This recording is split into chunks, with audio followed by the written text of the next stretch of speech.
ਜੀ ਦੋਸਤੋ, ਹੁਣ ਸਮਾਂ ਹੋ ਰਿਹਾ ਸਾਡੇ ਹਫ਼ਤਾਵਾਰੀ ਪ੍ਰੋਗਰਾਮ ਮੇਲੇ ਮਿੱਤਰਾਂ ਦੇ ਦਾ।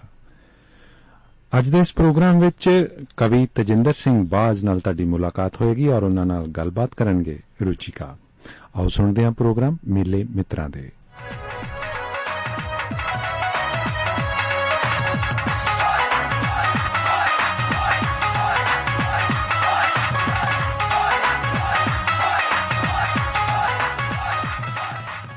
प्रोग्राम मेले मित्रा दे लेके हाजिर है तुहाडी दोस्त रुचिका।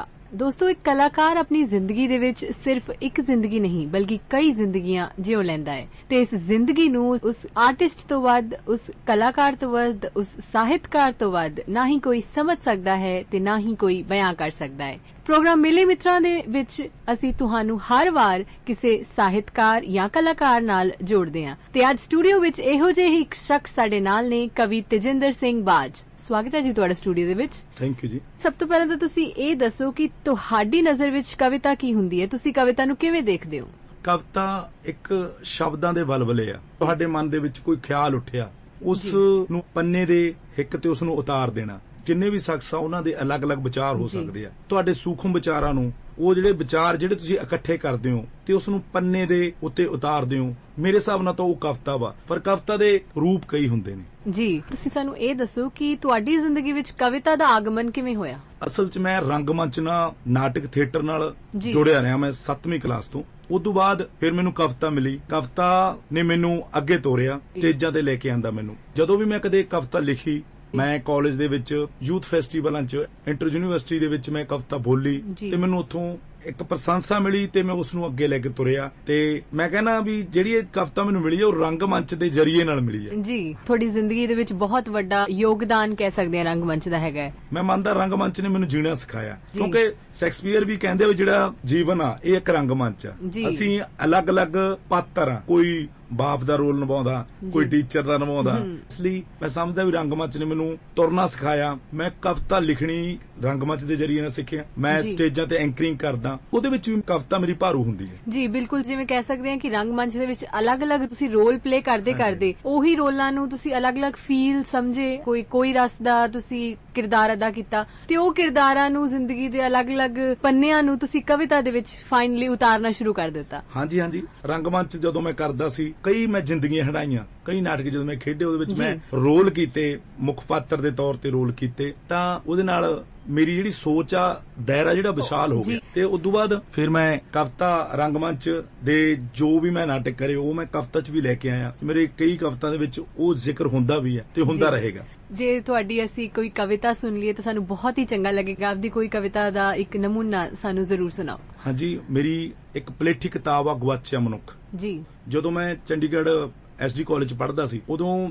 ਕਵਿਤਾ ਮੁਕਾਬਲੇ ਹੁੰਦੇ ਆ ਨਾ, ਪੋਇਮ ਰੈਸੀਟੇਸ਼ਨ, ਉਹਦੇ ਵਿੱਚ ਪੋਇਮ ਲਿਖਣ ਦਾ ਮੁਕਾਬਲਾ ਹੁੰਦਾ। ਉਹਦੇ ਵਿੱਚ ਇਹ ਮੈਨੂੰ ਟੌਪਿਕ ਮਿਲਿਆ ਸੀ। ਉੱਥੇ ਮੈਂ ਉਹ ਕਵਿਤਾ ਲਿਖੀ ਤੇ ਉੱਥੇ ਮੈਨੂੰ ਪਹਿਲਾ ਇਨਾਮ ਮਿਲਿਆ। ਫਿਰ ਮੈਂ ਇਹੀ ਕਿਤਾਬ ਦਾ ਮੈਂ ਨਾਮ ਰੱਖ ਲਿਆ।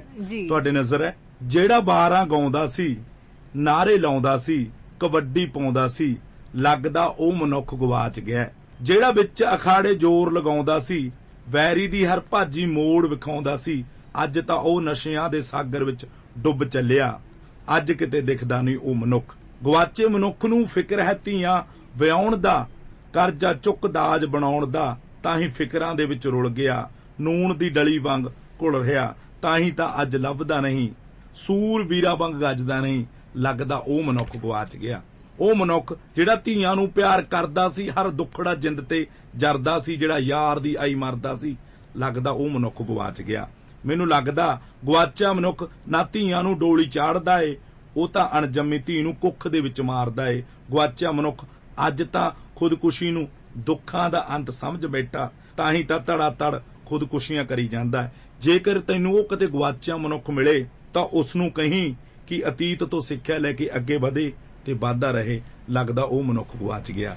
ਲੱਗਦਾ ਉਹ ਮਨੁੱਖ ਗਵਾਚ ਗਿਆ। ਕਿਆ ਬਾਤ ਹੈ, ਮਨੁੱਖ ਗਵਾਚ ਨਹੀਂ ਗਿਆ। ਤੁਹਾਡੀ ਕਵਿਤਾ ਸੁਣ ਕੇ ਮੈਨੂੰ ਜ਼ਰੂਰ ਲੱਗਦਾ ਹੈ ਕਿ ਜਿਹੜੀ ਵੀ ਲਿਸਨਰ ਸੁਣ ਰਹੇ ਹੋਣਗੇ, ਉਹ ਜਿਹੜੇ ਮਨੁੱਖ ਗਵਾਚੇ ਹੋਏ ਨੇ ਉਹ ਵਾਪਸ ਜ਼ਰੂਰ ਆ ਜਾਣਗੇ। ਸਾਡੇ ਨਾਲ ਨੇ ਜੀ ਤਜਿੰਦਰ ਸਿੰਘ ਬਾਜ। ਤੁਹਾਡੀ ਕਵਿਤਾ ਦਾ ਨਮੂਨਾ ਅਸੀਂ ਬ੍ਰੇਕ ਤੋਂ ਪਹਿਲਾਂ ਸੁਣਿਆ ਤੇ ਮੈਂ ਤੁਹਾਨੂੰ ਇਹ ਪੁੱਛਣਾ ਚਾਹੂੰਗੀ ਕਿ ਤੁਹਾਡੀ ਜ਼ੋਨ ਆਫ ਰਾਈਟਿੰਗ ਕੀ ਹੈ? ਤੁਸੀਂ ਕਿਸ ਤਰ੍ਹਾਂ ਦੀ ਕਵਿਤਾ ਲਿਖਣਾ ਪਸੰਦ ਕਰਦੇ ਹੋ? ਮੇਰੀ ਕਵਿਤਾ ਮਾਨਵਵਾਦੀ ਹੁੰਦੀ ਹੈ। ਜਿਹੜੀਆਂ ਸਾਡੇ ਆਲੇ ਦੁਆਲੇ ਘਟਨਾ ਵਾਪਰਦੀਆਂ ਨੇ ਉਹਨੂੰ ਮੈਂ ਆਪਦੀ ਕਵਿਤਾ ਦੇ ਵਿੱਚ ਲਿਆਉਣ ਦੀ ਕੋਸ਼ਿਸ਼ ਕਰਦਾ, ਕਿਉਂਕਿ ਕਵੀ ਦਾ ਜਿਹੜਾ ਮੇਨ ਮੋਟਿਵ ਹੁੰਦਾ ਜਾਂ ਮੇਨ ਮੁੱਦਾ ਹੁੰਦਾ ਵੀ ਲੋਕਾਂ ਤੱਕ ਸੱਚ ਲੈ ਕੇ ਜਾਣਾ। ਸੱਚ ਉਹ ਕੌੜਾ ਵੀ ਹੁੰਦਾ, ਇਸ ਲਈ ਜਿਹੜੀ ਮੇਰੀ ਇਰਦ ਗਿਰਦ ਘਟਨਾਵਾਂ ਵਾਪਰਦੀਆਂ ਨੇ ਮੈਂ ਉਹਨਾਂ ਨੂੰ ਕਵਿਤਾ ਦੇ ਵਿੱਚ ਲਿਆਉਣਾ, ਤੇ ਮੇਰੀ ਅਗਾਂਹ ਵੀ ਇਹੀ ਸੋਚ ਰਹੂਗੀ ਜਿਹੜੀਆਂ ਸਹੀ ਗੱਲਾਂ ਨੇ ਉਹੀ ਕਵਿਤਾ ਵਿੱਚ ਹੋਣ। ਬਿਲਕੁਲ ਸਰ, ਤੇ ਤੁਹਾਡੀ ਕਵਿਤਾ ਪੜ੍ਹ ਕੇ ਜੇ ਕੋਈ ਇਨਸਪਾਇਰ ਹੋਊਗਾ ਤੁਹਾਡੇ ਲਈ ਉਹੀ ਇੱਕ ਜਿੱਤ ਹੋਊਗੀ। ਹਾਂਜੀ, ਜੇ ਕੋਈ ਕਵੀ ਦੀ ਕਵਿਤਾ ਪੜ੍ਹਦਾ ਜਾਂ ਕਿਸੇ ਪ੍ਰੋਗਰਾਮ ਦੇ ਵਿੱਚ ਬੋਲਦਾ ਤਾਂ ਉਹ ਇੱਕ ਕਵੀ ਲਈ ਉਸ ਤੋਂ ਵੱਡੀ ਕੋਈ ਇਨਾਮ, ਉਸ ਤੋਂ ਵੱਡੀ ਕੋਈ ਜਿੱਤ ਨਹੀਂ ਹੋ ਸਕਦੀ। ਜੀ ਬਿਲਕੁਲ। ਜਿਹੜੀ ਤੁਸੀਂ ਕਵਿਤਾ ਲਿਖਦੇ ਹੋ ਕਿ ਤੁਸੀਂ ਉਹਨੂੰ ਤਰਨਮ ਚ ਗਾਣਾ ਪਸੰਦ ਕਰਦੇ ਹੋ? ਮੇਰਾ ਬੋਲਣ ਦਾ ਇੱਕ ਸਟਾਈਲ ਅਲੱਗ ਆ, ਮੈਂ ਖੁੱਲੇ ਅੰਦਾਜ਼ ਚ ਬੋਲਦਾ, ਤਰਨਮ ਚ ਨਹੀਂ ਬੋਲਦਾ। ਤੇ ਕਾਲਜਾਂ ਦੇ ਵਿੱਚ ਜਿਵੇਂ ਮੈਂ ਬੋਲਦਾ ਰਿਹਾ, ਜਿਹੜਾ ਮੇਰਾ ਇਹ ਸਟਾਈਲ ਆ ਇਸ ਨੂੰ ਬੜਾ ਮਾਣ ਮਿਲਿਆ, ਪਸੰਦ ਕੀਤਾ ਗਿਆ ਜੀ। ਤੇ ਤੁਸੀਂ ਕਿਸੇ ਤੋਂ ਇਨਸਪੀਰੇਸ਼ਨ ਲਈ? ਹਾਂਜੀ, ਜਦੋਂ ਮੈਂ ਰੰਗਮੰਚ ਚ ਆਇਆ ਸੀ ਤਾਂ ਬਲਬੀਰ ਬੱਲੀ ਜੀ ਸਿਰਜਨਾਟ ਗਰੁੱਪ ਰੈਕੋਰਡ ਤੋਂ, ਉਹਨਾਂ ਨੂੰ ਮੈਂ 7ਵੀਂ ਕਲਾਸ ਚ ਮਿਲਿਆ ਸੀ, ਤਾਂ ਉਹਨਾਂ ਨੇ ਮੈਨੂੰ ਇਸ ਕਲਾ ਨਾਲ ਜੋੜਿਆ। ਕਲਾ ਨਾਲ ਜੁੜਦੇ ਕਵਿਤਾ ਨਾਲ ਜੁੜ ਗਏ ਜੀ। ਤੇ ਉਸ ਤੋਂ ਬਾਅਦ ਮੈਨੂੰ ਸੀ ਮਾਰਕੰਡਾ ਜੀ, ਜਿਹੜੇ ਚਰਨਜੀਤ ਲਾਲ ਮਾਰਕੰਡਾ ਨੇ, ਤੇ ਉਹਨਾਂ ਦੇ ਬੇਟੇ ਤੇਜਿੰਦਰ ਮਾਰਕੰਡਾ ਜੀ, ਇਹਨਾਂ ਨੇ ਵੀ ਮੈਨੂੰ ਬਹੁਤ ਇਨਸਪਾਇਰ ਕਰਿਆ ਤਾਂ ਜੋ ਮੈਂ ਚੰਗੀ ਕਵਿਤਾ ਲਿਖਾਂ, ਚੰਗੀ ਕਵਿਤਾ ਵਾ ਉਹ ਲੋਕਾਂ ਦੇ ਵਿੱਚ ਲੈ ਕੇ ਜਾਵਾਂ, ਕੋਸ਼ਿਸ਼ ਕਰ ਰਹੇ ਹਾਂ। ਬਿਲਕੁਲ। ਕੋਈ ਖਾਸ ਪਰਿਸਥਿਤੀ ਜਿਸ ਟਾਈਮ ਤੁਹਾਡੇ ਵਿੱਚ ਕਵਿਤਾ ਦਾ ਆਗਮਨ ਹੁੰਦਾ ਜਾਂ ਤੁਸੀਂ ਕਦੇ ਵੀ ਬੈਠ ਕੇ ਲਿਖ ਸਕਦੇ ਹੋ? ਮੈਂ ਖੇਤਾਂ ਨਾਲ ਜੁੜਿਆ ਰਿਹਾ। ਮੇਰੀ ਕਿਤਾਬ ਦੇ ਪਹਿਲੇ ਪੰਨੇ ਤੇ ਜਦੋਂ ਮੈਂ ਆਪਣੇ ਬਾਰੇ ਲਿਖਿਆ ਤਾਂ ਉਹਦੇ ਵਿੱਚ ਮੈਂ ਲਿਖਿਆ ਵੀ ਜਦੋਂ ਮੈਂ ਖੇਤ 'ਚ ਕੰਮ ਕਰਦਾ ਸੀ ਉੱਥੇ ਮੈਨੂੰ ਕਵਿਤਾ ਫੁੱਟਦੀ ਸੀ। ਉਹੀ ਕਵਿਤਾ ਮੈਂ ਉੱਚੀ ਉੱਚੀ ਬੋਲਦਾ ਸੀ ਕਿ ਉੱਥੇ ਕਿਹੜਾ ਕੋਈ ਹੁੰਦਾ ਸੀ, ਉੱਥੇ ਮੈਂ ਤੇ ਮੇਰੀ ਕਵਿਤਾ ਹੁੰਦੀ ਸੀ, ਤੇ ਉਹ ਮੈਂ ਬੋਲਦਾ ਸੀ, ਉਹ ਆਪਦੇ ਕੰਨਾਂ ਨੂੰ ਚੰਗੀ ਲੱਗਦੀ ਸੀ। ਮੈਂ ਉਹਨਾਂ ਨੂੰ ਕਵੀ ਦਰਬਾਰਾਂ 'ਚ ਬੋਲਦਾ ਸੀ ਤਾਂ ਲੋਕਾਂ ਵੱਲੋਂ ਮੈਨੂੰ ਬੜਾ ਮਾਣ ਮਿਲਦਾ ਸੀ। ਮੈਂ ਯੂਨੀਵਰਸਿਟੀ ਇੰਟਰ ਯੂਨੀਵਰਸਿਟੀ ਤੱਕ ਕਵਿਤਾਵਾਂ ਬੋਲਿਆ ਹੈ ਜੀ। ਬਿਲਕੁਲ ਸਰ, ਮਤਲਬ ਇਕਾਂਤ ਦੇ ਵਿੱਚ ਸਿਰਫ ਤੁਸੀਂ ਤੇ ਤੁਹਾਡੀ ਕਵਿਤਾ ਹੁੰਦੀ ਸੀ ਤੇ ਉਸੇ ਕਵਿਤਾ ਨੂੰ ਫਿਰ ਤੁਸੀਂ ਅੱਗੇ ਆਡੀਅנס ਨਾਲ ਸ਼ੇਅਰ ਕਰਦੇ ਸੀ। ਤੇ ਸਰ ਅਸੀਂ ਵੀ ਤੁਹਾਡੀ ਕੋਈ ਵੀ ਕਵਿਤਾ ਦਾ ਇੱਕ ਨਮੂਨਾ ਫਿਰ ਦੁਬਾਰਾ ਸੁਣਨਾ ਚਾਹਾਂਗੇ। ਮੇਰੀ ਕਵਿਤਾ ਜੀ, ਮਾਂ ਦੀ ਕੁੱਖ ਚੋਂ ਧੀ ਦੀ ਪੁਕਾਰ। ਮਾਂ ਮੇਰੀਏ ਦੇਖੀ ਕਿਤੇ ਮੈਨੂੰ ਲਾਂਭੇ ਨਾ ਲਾ ਦੇਵੀਂ, ਮੈਂ ਵੀ ਇਸ ਸੰਸਾਰ ਦੀ ਯਾਤਰਾ ਕਰਨੀ ਚਾਹੁੰਦੀ ਹਾਂ ਤੇ ਦੇਖਣਾ ਚਾਹੁੰਦੀ ਹਾਂ ਕਿ ਇਹੋ ਜਿਹਾ ਕੀ ਹੈ ਸੰਸਾਰ ਵਿੱਚ ਕਿ ਜਿੱਥੇ ਆ ਕੇ ਬੰਦਾ ਰੱਬ ਨੂੰ ਭੁੱਲ ਜਾਂਦਾ ਹੈ। ਮਾਂ ਮੇਰੀਆਂ ਵੀ ਕੁਝ ਇੱਛਾਵਾਂ ਨੇ, ਮੇਰੀਆਂ ਵੀ ਕੁਝ ਸਦਰਾਂ ਨੇ। ਮਾਂ ਮੈਂ ਵੀ ਤਸਲੀਮਾ ਨਸਰੀਨ ਵਾਂਗੂ ਲੱਜਾ ਵਰਗਾ ਨਾਵਲ ਲਿਖ ਕੇ ਦੁਨੀਆ ਵਿੱਚ ਤਰਥੱਲੀ ਮਚਾ ਦੇਵਾਂਗੀ। ਮਾਂ ਮੈਂ ਵੀ ਅਮਰਤਾ ਪ੍ਰੀਤਮ ਵਾਂਗ ਕਿਸੇ ਸਿਰੇ ਦੇ ਪੰਜਾਬੀ ਸ਼ਾਇਰ ਨੂੰ ਜਗਾਵਾਂਗੀ ਜੋ ਆਪਣੀ ਕਲਮ ਨਾਲ ਦੁਨੀਆ ਵਿੱਚ ਉੱਠੇ ਤੂਫਾਨ ਦੀ ਬਾਤ ਪਾਵੇਗਾ। ਮਾਂ ਮੈਂ ਵੀ ਕਲਪਨਾ ਚਾਵਲਾ ਵਾਂਗੂ ਅਸਮਾਨ ਦੀਆਂ ਉੱਚੀਆਂ ਉਡਾਰੀਆਂ ਮਾਰਾਂਗੀ। ਮੇਰੀਆਂ ਉਡਾਰੀਆਂ ਵੀ ਕੁਝ ਕਰ ਦਿਖਾਉਣਗੀਆਂ ਤੇ ਮੈਂ ਵੀ ਕਲਪਨਾ ਚਾਵਲਾ ਵਾਂਗੂ ਛਾ ਜਾਵਾਂਗੀ। ਮਾਂ ਮੈਂ ਵੀ ਮਦਰ ਟਰੇਸਾ ਵਾਂਗੂ ਇੱਕ ਸਦਭਾਵਨਾ ਦਾ ਕੈਂਪ ਖੋਲਾਂਗੀ ਜਿਸ ਵਿੱਚ ਬੇਸਹਾਰਾ ਲੋਕ ਆਪਣਾ ਜੀਵਨ ਬਤੀਤ ਕਰਨਗੇ। ਮਾਂ ਤੂੰ ਦਾਦੀ ਦੇ ਆਖੇ ਲੱਗ ਕੇ ਕੁੱਖ ਸਲੱਖਣੀ ਸਾੜ ਨਾ ਦੇਵੀਂ ਤੇ ਮੈਨੂੰ ਜਨਮ ਲੈਣ ਤੋਂ ਪਹਿਲਾਂ ਮਾਰ ਨਾ ਦੇਵੀਂ। ਮਾਂ ਤਾਇਆ ਤੇ ਤਾਈ ਤਾਂ ਮੈਨੂੰ ਮਾਰ ਦੇਣਾ ਚਾਹੁੰਦੇ ਨੇ, ਉਹ ਕਹਿੰਦੇ ਨੇ ਕੁੜੀਆਂ ਦਾ ਸਿਰਾਂ ਤੇ ਬੋਝ ਹੁੰਦੀਆਂ ਨੇ, ਇਹ ਖਾਨਦਾਨ ਦੀ ਇੱਜ਼ਤ ਨੂੰ ਲਾਜ ਲਾਉਂਦੀਆਂ ਨੇ। ਮਾਂ ਤੂੰ ਮੇਰੇ ਬਾਬਲ ਨੂੰ ਸਮਝਾ, ਉਹ ਇੰਜ ਨਾ ਹੋਣ ਦੇਵੇ, ਮੈਂ ਉਹਦੀ ਚਿੱਟੀ ਪੱਗ ਨੂੰ ਦਾਗ ਨਹੀਂ ਲਾਵਾਂਗੀ। ਮਾਂ ਤੂੰ ਡਰਨਾ, ਮੈਂ ਤੇਰੇ ਸਿਰ ਦੀ ਚੁੰਨੀ ਨੂੰ ਪੈਰਾਂ ਵਿੱਚ ਨਹੀਂ ਰੋਲਾਂਗੀ, ਸਗੋਂ ਮੈਂ ਤਾਂ ਤੇਰਾ ਨਾਂ ਰੌਸ਼ਨ ਕਰ ਦੇਵਾਂਗੀ। ਮਾਂ ਤੂੰ ਮੈਨੂੰ ਜਨਮ ਦੇਵੀਂ, ਦੇਖੀ ਕਿਤੇ ਮੇਰੀਆਂ ਸਦਰਾਂ ਦਾ ਕਤਲ ਨਾ ਕਰ ਦੇਵੀਂ, ਕਿਤੇ ਮੇਰੀਆਂ ਇਸ਼ਾਵਾਂ ਦਾ ਕਤਲ ਨਾ ਕਰ ਦੇਵੀਂ। ਤੂੰ ਇੱਕ ਨਿਮਾਣੀ ਧੀ ਦੀ ਪੁਕਾਰ ਸੁਣ ਲਵੀਂ, ਇੱਕ ਨਿਮਾਣੀ ਧੀ ਦੀ ਪੁਕਾਰ ਸੁਣ ਲਵੀਂ। ਕਿਆ ਬਾਤ ਹੈ। ਕਵੀ ਕਿਸ ਤਰ੍ਹਾਂ ਆਪਣੀ ਵਿਚਾਰ ਹੁੰਦੇ ਉਹ ਲੋਕਾਂ ਤੱਕ ਪਹੁੰਚਾਉਂਦਾ ਹੈ, ਤੁਸੀਂ ਇਸ ਦੀ ਬੈਸਟ ਐਗਜ਼ਾਮਪਲ।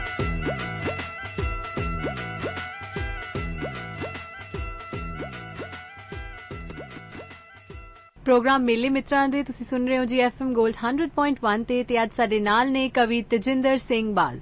ਤੁਸੀਂ ਇੰਨੀਆਂ ਕਵਿਤਾ ਅੱਜ ਤੱਕ ਲਿਖ ਚੁੱਕੇ ਹੋ, ਤੁਸੀਂ ਕੋਈ ਬੁੱਕ ਪਬਲਿਸ਼ ਕੀਤੀ ਹੈ ਅੱਜ ਤੱਕ? ਹਾਂਜੀ, ਮੇਰੀ ਪਹਿਲੀ ਕਿਤਾਬ ਗੁਆਚਿਆ ਮਨੁੱਖ ਜੀ, ਜੋ ਲੋਕ ਗੀਤ ਪ੍ਰਕਾਸ਼ਨ ਚੰਡੀਗੜ੍ਹ ਤੋਂ ਪ੍ਰਕਾਸ਼ਿਤ ਹੋਈ ਸੀ ਮੇਰੀ ਕਿਤਾਬ, ਤੇ ਉਹਦੇ ਵਿੱਚ 54 ਕਵਿਤਾਵਾਂ ਨੇ, ਛੋਟੀਆਂ ਤੇ ਵੱਡੀਆਂ। ਤੇ ਅੱਜ ਦੇ ਦੌਰ 'ਚ ਮੇਰੀ 2 ਨਾਟਕਾਂ ਦੀਆਂ ਕਿਤਾਬਾਂ ਆ ਰਹੀਆਂ ਨੇ, ਇੱਕ ਤੇ ਵਿਗਿਆਨਿਕ ਨਾਟਕ ਨੇ, ਇੱਕ ਮੇਰਾ ਰੀਅਲਿਸਟਿਕ ਪਲੇ ਆ ਜੋ ਮੈਂ ਜਲਦੀ ਹੀ ਲੋਕਾਂ ਦੀ ਕਚਹਿਰੀ ਵਿੱਚ ਲੈ ਕੇ ਆਵਾਂਗਾ। ਬਿਲਕੁਲ, ਤੁਸੀਂ ਮਤਲਬ ਕਵਿਤਾ ਦੇ ਨਾਲ ਨਾਲ ਇੱਕ ਨਾਟਕਕਾਰ ਵੀ ਹੋ।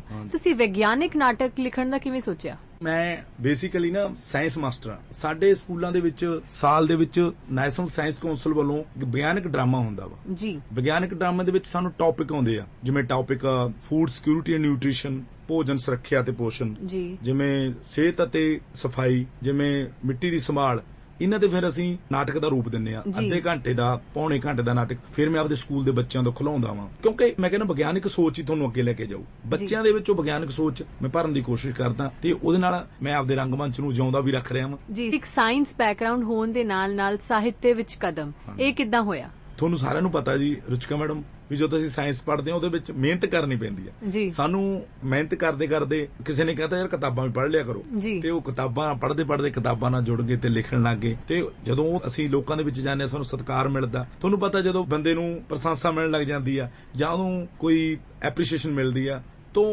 ਬਖੂਬੀ ਹੋਰ ਵੀ ਸੋਹਣਾ ਕੰਮ ਕਰਦਾ ਹੈ। ਬਿਲਕੁਲ ਸਰ, ਸਾਇੰਸ ਤੇ ਸਾਹਿਤ ਦਾ ਮੇਲ ਸਾਨੂੰ ਬਹੁਤ ਹੀ ਚੰਗਾ ਲੱਗਿਆ ਤੇ ਤੁਹਾਡੀ ਜਰਨੀ ਬਾਰੇ ਅਸੀਂ ਹੋਰ ਗੱਲਾਂ ਮੇਲੇ ਮਿੱਤਰਾਂ ਦੀ ਤੁਸੀਂ ਇੰਜੋਏ ਕਰ ਰਹੇ ਹੋ ਜੀ FM ਗੋਲਡ 100.1 ਤੇ ਸਾਡੇ ਨਾਲ ਨੇ ਅੱਜ ਕਵੀ ਤੇਜਿੰਦਰ ਸਿੰਘ ਬਾਜ। ਕਵਿਤਾ ਦੇ ਖੇਤਰ ਵਿੱਚ ਜਿੰਨੇ ਵੀ ਕਵੀ ਨੇ ਉਹਨਾਂ 'ਚ ਤੁਹਾਡੀ ਇਨਸਪੀਰੇਸ਼ਨ ਕੌਣ ਨੇ?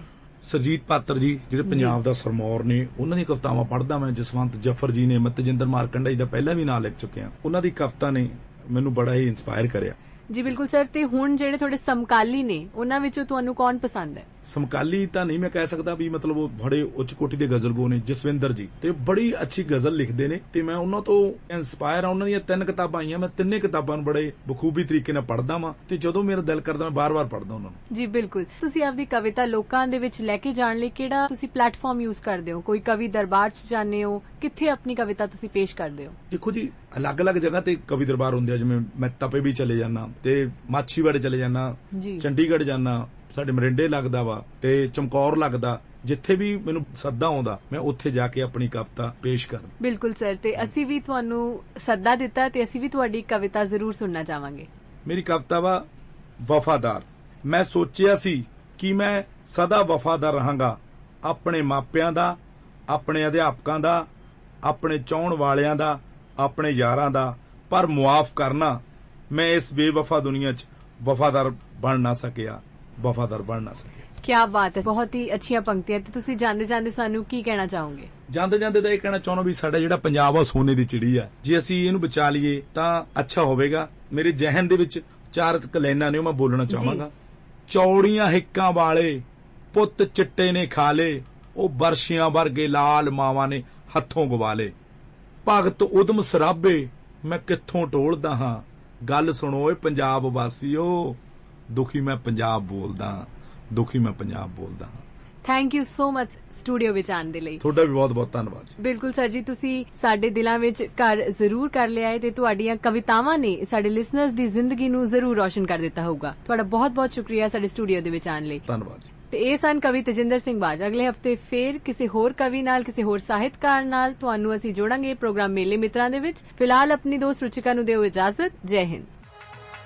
On behalf of my co-anchor, ਤੁਸੀਂ ਟਿਊਨ ਕੀਤਾ ਹੋਇਆ FM ਗੋਲਡ ਲੁਧਿਆਣਾ। ਜੀ ਦੋਸਤੋ, ਹੁਣੇ ਤੁਸੀਂ ਸੁਣ ਰਹੇ ਸੀ ਸਾਡਾ ਹਫ਼ਤਾਵਾਰੀ ਪ੍ਰੋਗਰਾਮ ਮੇਲੇ ਮਿੱਤਰਾਂ ਦੇ, ਜਿਸ ਵਿੱਚ ਉੱਘੇ ਕਵੀ ਤੇਜਿੰਦਰ ਸਿੰਘ ਬਾਜ ਹੋਣਾ ਨਾਲ ਤੁਸੀਂ ਰੂਬਰੂ ਹੋਏ ਔਰ ਉਹਨਾਂ ਨਾਲ ਗੱਲਬਾਤ ਕਰ ਰਹੇ ਸਨ ਰੁਚਿਕਾ। ਤੇ ਇਜਾਜ਼ਤ ਲੈਣ ਦਾ ਸਮਾਂ ਆ ਰਿਹਾ ਜੀ। ਇਜਾਜ਼ਤ ਦਿਓ। ਨਮਸਕਾਰ।